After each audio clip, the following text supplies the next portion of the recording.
अस्सलामुअलैकुम तमाम लिसनर्स को, तमाम व्यूवर्स को एक्मे एजुकेशन पब्लिकेशंस की जानिब से मोहम्मद फैज़ान दिलशाद का सलाम।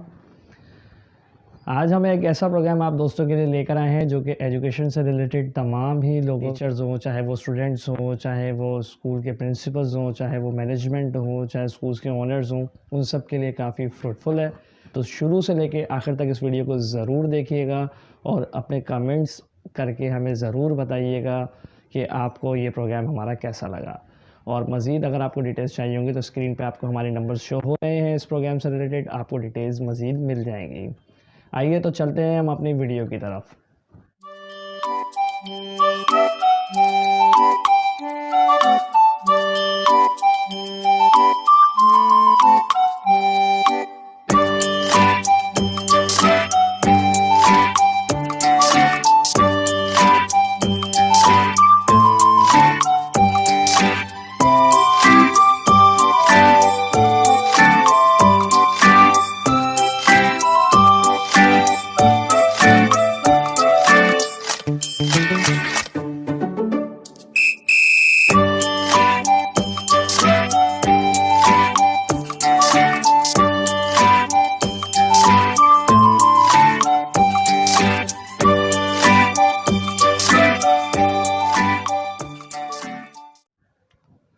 एक्मे एजुकेशनल पब्लिकेशंस ये बेसिकली पाकिस्तान का हमारा अपना ओन ब्रांड है और इसमें एजुकेशनल सर्विसेज प्रोवाइड की जाती हैं ऑल ओवर पाकिस्तान। और Acme education publications pre primary से लेके लोअर सेकेंडरी तक ऑल सब्जेक्ट्स की बुक्स भी प्रोवाइड कराई। तो आप सभी लोग ज़रूर इन बुक्स को गो थ्रू कीजिएगा, इन बुक्स को रिव्यू कीजिएगा। उम्मीद है कि सारी बुक्स आप लोगों के लिए काफ़ी फ्रूटफुल होगी। बहुत अच्छे अच्छे राइटर्स हैं जिन्होंने ये किताबें लिखी हैं, तो आप लोग ज़रूर सब्सक्राइब कीजिएगा। हमारे चैनल को भी हमारे बेल आइकन पर ज़रूर प्रेस कीजिएगा और हमारे चैनल्स को ज़्यादा से ज़्यादा ज़रूर शेयर कीजिएगा। इस वीडियो को भी शेयर करना ना भूलिएगा। चलें, मैं आपको कुछ एक्मे एजुकेशन पब्लिकेशंस का एक रिसेंटली एक प्रोग्राम इंट्रोड्यूस हुआ है, मैं आपको उसके बारे में कुछ डिटेल्स देता चलूँ। एक्मे एजुकेशन पब्लिकेशंस ने जो प्रोग्राम इंट्रोड्यूस कराया है ये पूरी पाकिस्तान में नहीं बल्कि पूरी दुनिया में मैं समझता हूँ कि एक मुनफरिद प्रोग्राम है जिसमें तमाम एजुकेशन सेक्टर से रिलेटेड तमाम ही डिपार्टमेंट्स को फोकस किया गया है, चाहे वो स्टूडेंट से रिलेटेड हो, चाहे वो टीचर से रिलेटेड हो, चाहे वो प्रिंसिपल से रिलेटेड हो। आप सभी लोगों के लिए काफ़ी फ्रूटफुल इंशाल्लाह रहेगा। जैसे कि आप लोगों ने देखा है कि कोविड की वजह से एजुकेशन सेक्टर को काफ़ी प्रॉब्लम्स फेस करनी पड़ी है इस मौजूदा दौर में, और एक ऐसी एक प्रॉब्लम थी जो कि कोई प्लान नहीं थी। जब कोई चीज़ प्लान नहीं होती तो उसमें काफ़ी ज़्यादा प्रॉब्लम्स हमें आती हैं। तो कोविड के अंदर काफ़ी स्कूल्स ने कोशिश की कि अपना सिस्टम ऑनलाइन करें, ऑनलाइन को इंट्रोड्यूस कराएं। गवर्नमेंट्स की पॉलिसीज़ थी, काफ़ी ज़्यादा रिस्ट्रिक्शंस थी, एसओपीज़ को फॉलो करना था, तो काफ़ी ज़्यादा इश्यूज़ रहे जो हम लोग इस चीज़ पे वर्कआउट नहीं कर सके प्रॉपरली तरीके से, और ओवरऑल पूरी कौम का इस चीज़ से नुकसान पहुंचा। तो अभी हमने क्या इस प्रोग्राम में क्या चीज़ न्यू है, वो ये चीज़ न्यू है कि आपको ऑनलाइन सिस्टम अगर फेल भी हो जाए तो कोई प्रॉब्लम की बात नहीं है, आपको इंशाल्लाह ताला कोई ऐसा इश्यूज़ नहीं आएंगे। सेकंड चीज़ ये है कि जो एजुकेशन सेक्टर में एक बहुत ज़्यादा एक चीज़ देखने में आती है, वो निसाब का मुकम्मल ना होना, यानी कि चैप्टर्स वगैरह करिकुलम का कंप्लीट ना होना, वो एक काफ़ी प्रॉब्लम रहता है। टीचर्स की साइड से भी स्टूडेंट्स को भी काफ़ी प्रॉब्लम्स रहती हैं, और एक राइटर ने जैसे बुक लिखी होती है पूरी एक थीम उसके साथ कनेक्टेड होती है, अगर कोई चैप्टर्स स्किप हो जाते तो उसका काफ़ी लॉस होता है। सेकंड, इसमें आपको ये बेनिफिट होगा इस प्रोग्राम में कि आपको ये लॉसेस आप इजीली जो है ना इसको रिकवर कर सकते हैं। इसमें आपके कोई चैप्टर्स स्किप नहीं होंगे, चाहे वो कोविड की वजह से वेकेशंस आ जाएँ या गवर्नमेंट की गैर एलानिया छुट्टियाँ आ जाएँ, तो आपको इस चीज़ का नुकसान हरगिज़ भी नहीं होगा। टीचर्स नॉर्मली गैर एलानिया तौर पे छोड़ के चले जाते हैं जिसकी वजह से मैनेजमेंट को काफ़ी लॉस होता है, बच्चों का काफ़ी लॉस होता है, तो वो चीज़ भी नहीं होगी। अगर वो स्विच भी कर लें और वो किसी और स्कूल में चले जाएँ या आपके स्कूल को लेफ़्ट कर दें किसी भी रीज़न्स की वजह से, तो आपके करिकुलम को उससे नुकसान नहीं पहुंचेगा। थर्ड चीज़ ये कि अक्सर आपने देखा है बच्चे छुट्टियां कर लेते हैं, जिसकी वजह अब आजकल जैसे गवर्नमेंट की एक पॉलिसी है कि बच्चे को अगर फ़ीवर हो तो आप उसको स्कूल नहीं कॉल कर सकते। तो जब वो 5 दिन 10 दिन फ़ीवर की वजह से या किसी भी वजह से वो ऑफ़ करता है और उसके बाद जब वो वापस स्कूल कम बैक करता है, तो सबसे ज़्यादा प्रॉब्लम ये रहती है हमें कि वो उसका करिकुलम कैसे कंप्लीट कराया जाए। अब उसके करिकुलम को कंप्लीट कराने के लिए हमारे पास एक ऑप्शन, जो एक नॉर्मल पैटर्न है, वो ये है कि वो बच्चा दूसरों से कॉपीज़ लेता है और अपने सिलेबस को कंप्लीट करता है। अब कॉपीज़ एक्सचेंज करना स्कूल में, क्लास में एक पैनिक क्रिएट कर देता है। कभी किसी की कॉपी मिसप्लेस हो जाती है, कभी कोई इशू हो जाता है, कभी पेरेंट्स को या तो हमें सीटिंग करानी पड़ती है स्कूल में कि आप लेट सीटिंग, आप आएँ, आप थोड़ा सा टाइम दें, आप अपना करिकुलम कंप्लीट करें यहीं पर ही, क्योंकि किसी स्टूडेंट की कॉपी देने की परमिशन किसी को नहीं होती कहीं, या कभी सैटरडेज़ में एक्स्ट्रा टाइम में कॉल करते हैं। वट मल्टीपल इसके जो सॉल्यूशंस होते हैं वो स्कूल्स अपने तौर पे वर्कआउट कर रहे होते हैं, लेकिन ये सारी चीज़ें एक काफ़ी पैनिक क्रिएट करती हैं। एक चीज़ और है, वो ये है कि टीचर्स पे वर्कलोड काफ़ी ज़्यादा होता है, ये भी एक मेजर इशू है। इसको हम कैसे कवर करेंगे और इस वर्कलोड को कैसे डिफ़ाइन करेंगे? वर्कलोड से मेरी क्या मुराद है? वर्कलोड से मेरी ये मुराद है, ये पॉइंट मेरे टीचर्स के लिए है।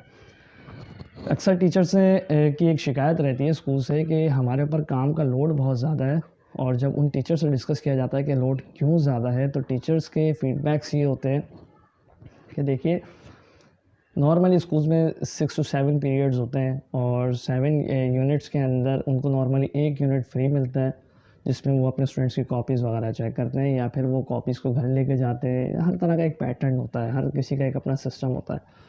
तो उसमें सबसे ज़्यादा टीचर्स के ऊपर लोड क्या होता है कि सर 6 यूनिट्स अगर वो कंडक्ट करते हैं, और 3 यूनिट्स में भी अगर वो अपना काम जो है बच्चों को कॉपीज़ में काम कराते हैं, और 3 यूनिट्स में रीडिंग का वर्कआउट कराते हैं, तो 3 यूनिट्स के अंदर जिन बच्चों को कॉपीज़ में काम कराया है, अगर उनकी मिनिमम स्ट्रेंथ लेवल पे भी कैलकुलेट कर लें, 25 to 30 स्टूडेंट्स ईच क्लास में भी हैं, तो आप बिलीव करें कि वो 3 यूनिट जब उन्होंने कंडक्ट किए तो ऑलमोस्ट 75 कॉपीज़ हो जाती हैं। अब हर कॉपी के अंदर मिनिमम लेवल पे 2 पेजेस का काम तो होता ही है। अब जब 2 पेजेस का काम होता है, तो आप इसको कैलकुलेट करें कि 2 पेजेस का काम 75 कॉपीज़, यानी कि ऑलमोस्ट 150 पेजेस हो गए टीचर्स को चेक करने के लिए 3 यूनिट्स में जो उन्होंने काम करा है। अब 150 पेजेस को एक 1 यूनिट फ्री यूनिट पे ही चेक करना प्रॉपर तरीके से, कि उसमें कोई मिस्टेक ना जाए, कोई स्पेलिंग मिस्टेक ना जाए, कोई ऐसे इश्यूज़ ना जाए जो एक बाद में एक कंप्लेन के फॉर्म में सामने आए, चाहे वो मैनेजमेंट की साइड से कंप्लेन आए, चाहे वो पेरेंट्स की साइड से कंप्लेन आए। तो उस चीज़ को हमने काफ़ी कंट्रोल किया है। क्यों, कैसे कंट्रोल किया, थोड़ा सा इसमें डिस्कस कर देता हूँ मैं। आपको वीडियो थोड़ी सी लंबी होगी, लेकिन एंड तक ज़रूर देखिएगा, आप सब के लिए काफ़ी फ्रूटफुल है। हमने इस चीज़ को कंट्रोल किया है कि 45 मिनट्स के अंदर हमारा कैलकुलेशन ये है कि 150 पेजेस को एक्यूरेसी के साथ जो है वो चेक करना पॉसिबल नहीं है, उसके अंदर मिस्टेक्स चली जाती हैं, जिसकी वजह से बच्चों का मेरिट सिस्टम डिस्टर्ब होता है। कैसे डिस्टर्ब होता है? वो ऐसे डिस्टर्ब होता है जब बच्चा जो कॉपी में लिखा गया है और उस पर टीचर ने अगर उसको टिक मार्क कर दिया है, तो बच्चा वही चीज़ पेपर में अटैम्प्ट करेगा। आपको पता है कि हमारे यहाँ के बच्चे अपने टीचर्स को बहुत ही एक रोल मॉडल समझते हैं, और टीचर से जो कह दिया उसके बाद वो अपने पेरेंट्स की भी नहीं सुनते। ऐसे ही है, उम्मीद है आप लोग मेरी बात से एग्री करेंगे। तो जब बच्चे अपने पेरेंट्स की भी नहीं सुनते, तो वो जो टीचर ने कॉपी में काम कराया होता है वही काम वो एज इट इज़ पेपर में करके आते हैं, लेकिन जब पेपर्स चेक होते हैं तो वो थॉरली चेक होते हैं, उनकी रीचेकिंग भी बहुत थॉरली होती है। तो उसमें अगर एक मिस्टेक भी है तो उसको हाईलाइट कर दिया जाता है, उसको मार्क कर दिया जाता है, और जिसकी वजह से बच्चों के मार्क्स की डिडक्शन होती है। अब फॉर जैसे ही कोई पेपर में मिस्टेक आई, टीचर ऐसे करके उसको मार्क कर देंगे, क्वेश्चन मार्क कर देंगे कि ये चीज़ गलत है या ये स्पेलिंग मिस्टेक है। तो इसकी वजह से क्या हो रहा है, बच्चों का मेरिट सिस्टम डिस्टर्ब हो रहा है। वो बच्चा पढ़ने में अच्छा, सब कुछ अच्छा, लेकिन उसकी एक वो मिस्टेक सामने आई है जो बेसिकली बच्चे की मिस्टेक नहीं है, टीचर्स की साइड से कॉपी चेकिंग एरर था। और कॉपी चेकिंग एरर क्यों था वो हमने अभी पहले डिस्कस किया कि कॉपी चेकिंग एरर्स क्यों होते हैं। तो मिस्टेक नहीं होती, वो नॉर्मली टीचर्स की साइड से एक एरर होता है। और वो टीचर्स की साइड से एरर क्यों होता है, इसको हमने अभी डिस्कस किया कि टीचर्स के ऊपर वर्कलोड किस तरह ज़्यादा होता है। अब वो 45 मिनट्स के अंदर बच्चों की कॉपीज़ चेक करें, या पेपर्स डिज़ाइन करें, या प्लानर्स डिज़ाइन करें, या चैप्टर्स को पहले से रिव्यू करें, रिव्यू लेके बच्चों को डिलीवर करें, तो ये सारे इश्यूज़ बहुत ज़्यादा रहते हैं। इन सारे इश्यूज़ को हमने कंट्रोल इस तरह से किया कि ना उनको कोई प्लानिंग की रिक्वायरमेंट है, और ना ही उनको सिलेबस कंप्लीट करने की रिक्वायरमेंट है। जैसे पूरी दुनिया के अंदर एक निज़ाम है कि स्कूल्स में जो फोकस किया जाता है वो लेक्चर डिलीवरी के ऊपर फोकस किया जाता है। और अनफॉर्चुनेटली हमारे यहाँ थोड़ी सी मिस्टेक्स कुछ इस तरह से हो रही हैं कि हम वो टीचर्स के ऊपर जो है वर्कलोड बहुत ज़्यादा होता है, जिसमें टीचर्स को प्लानिंग भी करनी है, सारी पूरे थ्रू आउट द ईयर की कॉपी चेकिंग भी करनी है और इसके साथ साथ पेपर्स भी डिज़ाइन करने हैं, तो हमारी साइड से आपको ये सपोर्ट मिलेगी कि आपको पेपर्स डिज़ाइन करने की ज़रूरत नहीं होगी किसी भी बुक्स की।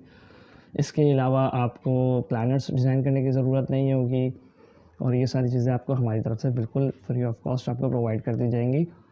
अच्छा, अभी जिस चीज़ पे हमें फ़ोकस करना है वो ये है कि हमारे यहाँ लेक्चर डिलीवरी जो है वो अनफॉर्चुनेटली तौर पे प्रॉपर तरीके से नहीं हो पा रही, जिसके साइड इफ़ेक्ट्स ये हैं कि बच्चों को चैप्टर्स की अंडरस्टैंडिंग नहीं हो रही और जो बच्चों के अंदर एक एथिक्स का इशू होता है, बच्चों के अंदर अखलाकियात की कमी हो रही है, क्योंकि बुक में जो चैप्टर्स होते हैं वो बेसिकली एक मैसेज होते हैं, एक लर्निंग होती है, एक ट्रेनिंग होती है और हमारे यहाँ वो अनफॉर्चुनेटली तौर पर उसको इग्नोर किया जा रहा है और अनकॉन्शियस तौर पर इग्नोर किया जा रहा है। मतलब वो जानबूझ के नहीं किया जा रहा कुछ भी, लेकिन एक पैटर्न चला आ रहा है तो उसको फॉलो किया जा रहा है। तो हमारे इस के थ्रू पूरी दुनिया में जैसे एक प्रोग्राम होता है, यूनिवर्सिटीज़ के अंदर होता है कि कॉपी चेकिंग वगैरह नहीं होती, रजिस्टर चेकिंग वगैरह नहीं होती, प्रॉपर तरीके से लेक्चर डिलीवरी पे फोकस किया जाता है। यहाँ पे कॉपी चेकिंग होगी क्योंकि स्कूल लेवल सिस्टम है, लेकिन इसमें क्या होगा, टीचर्स को प्लानिंग नहीं करने की ज़रूरत है, टीचर्स को पेपर्स डिज़ाइन करने की ज़रूरत नहीं है। टीचर्स सिर्फ अपनी लेक्चर डिलीवरी और कॉपी चेकिंग के लिए अपना टाइम जो है वो स्पेंड करेंगे। अच्छा, अब लेक्चर डिलीवरी एक बहुत इंपॉर्टेंट रोल है जैसा हमने डिस्कस किया, तो इसके लिए भी आपको हमारे चैनल्स पे वीडियोस मिलती रहेंगी, आप उससे भी अपनी लर्निंग उससे कर सकते हैं। और मटेरियल्स के लिए, प्लानर्स के लिए आप नीचे लिंक पे जाके सारी चीज़ों को देख सकते हैं। नीचे अगर आपको कोई प्लानर्स गो थ्रू करने हैं तो आप हमारे नीचे दिए गए लिंक्स को क्लिक करें और इसमें ज़रूर चेक करें कि प्लानर्स किस फॉर्म में। ये planners daily, weekly, monthly, half yearly, yearly, हर तरीके से ये प्लान है। प्लानर्स के ऊपर हम इसके डिस्क्रिप्शन के ऊपर एक नेक्स्ट वीडियो हम प्लान करेंगे, तो इंशाल्लाह उसमें हम आपको ज़रूर सारी चीज़ों को डिफ़ाइन करेंगे कि प्लानर्स की फॉर्म क्या है और किस तरह से डिफ़ाइन किए गए। अच्छा, और जब पेपर्स भी आपको कंपनी की जानिब से मिलते हैं तो उसमें एक मेरिट सिस्टम मेंटेन रहता है, क्योंकि वो पेपर्स टीचर्स ने नहीं बनाए होते। अमूमन स्कूल्स के टीचर्स ही ट्यूशन्स भी पढ़ा रहे होते हैं, तो जो बच्चे ट्यूशन टीचर्स के पास पढ़ रहे हैं तो वो बच्चों का मेरिट सिस्टम डिस्टर्ब होता है। कुछ टीचर्स डिस्क्लोज़ कर देते हैं पेपर्स को, कुछ लॉयल्टी से अपना काम नहीं करते हैं, ईमानदारी से, ऑनेस्टी से अपना काम करते हैं, कुछ इस चीज़ में थोड़ी सी गलतियाँ कर जाते हैं। तो ये चीज़ें मेरिट सिस्टम को मेंटेन करती हैं कैप प्रोग्राम से रिलेटेड। कंप्लीट एकेडमिक प्रोग्राम जैसे हमने ऑलरेडी आपसे डिस्कस किया कि इसके अंदर हर चीज़ एकेडमिक के साइड से कंट्रोल की गई है। अब ये पॉइंट जो मैं डिस्कस करने जा रहा हूँ ये स्कूल मैनेजमेंट के लिए है। जैसे कि बच्चों के एडमिशन्स की काफ़ी स्कूल्स को फ़िक्र रहती है कि न्यू एडमिशन्स गेन हो, न्यू एडमिशन्स हमारे पास आएँ, लेकिन वो अपनी इन मसरूफियात में, करिकुलम, पेपर्स, एनुअल फंक्शन, इन चीज़ों में इतना ज़्यादा बिज़ी रहते हैं एकेडमिक से रिलेटेड इश्यूज़ में कि उनको एडमिशन्स की तरफ फोकस करने में थोड़ा सा टाइम जो है ना वो कम मिलता है जिस तरह से मिलना चाहिए। इसकी भी पूरी एक स्ट्रेटजीज डिज़ाइन होती है एडमिशन्स को गेन करना है, एडमिशन्स देना। जब आपकी एकेडमिक्स अच्छी होगी तो आपकी माउथ टू माउथ मार्केटिंग भी होगी, टीचर्स भी आपकी मार्केट ख़ुद करेंगी, तो आपको उसके अच्छे रिज़ल्ट्स, अच्छे नताइज मिलेंगे और आपके पास एडमिशन्स भी इंशाअल्लाह ताला उम्मीद है ग्रो करेंगे एडमिशन्स। एक और पॉइंट ये बहुत इंपॉर्टेंट है, स्टूडेंट्स की फ़िज़िकल एक्टिविटीज़ में पार्टिसिपेशन का कम होना।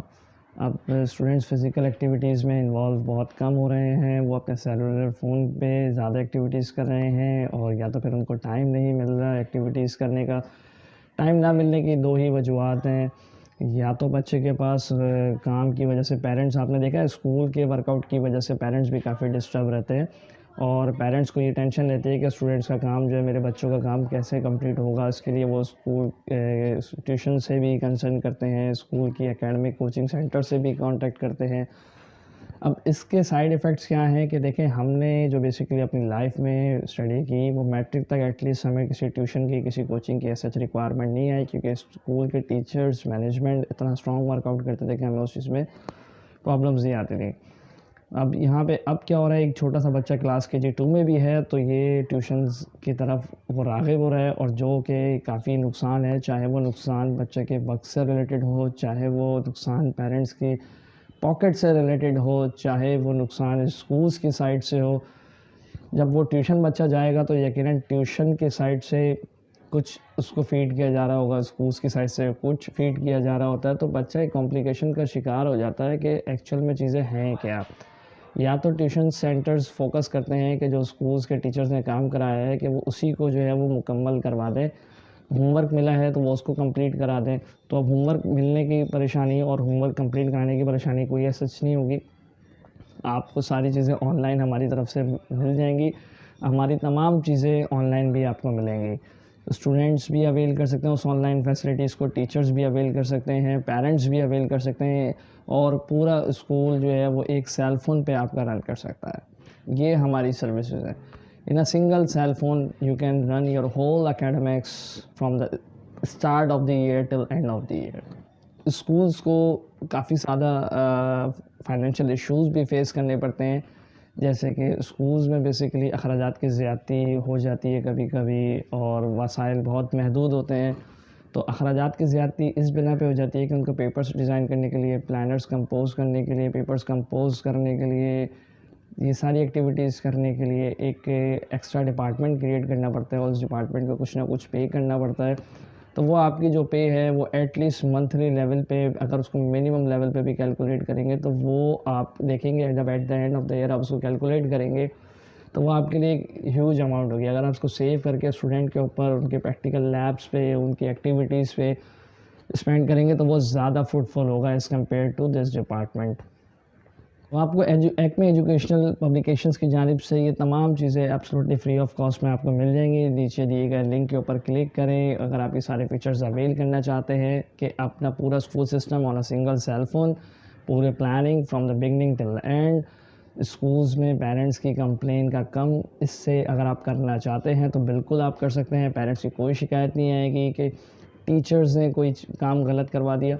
इंशाल्लाह उम्मीद है ये प्रोग्राम आप सब लोगों के लिए काफ़ी फ्रूटफुल रहेगा, और नेक्स्ट वीडियोस के अंदर हम आपको बताएंगे कि प्लानर्स को कैसे फॉलो करना है। प्लानर्स किन बेसिस पे बने हुए हैं, पेपर्स किन बेसिस पे बने हुए हैं।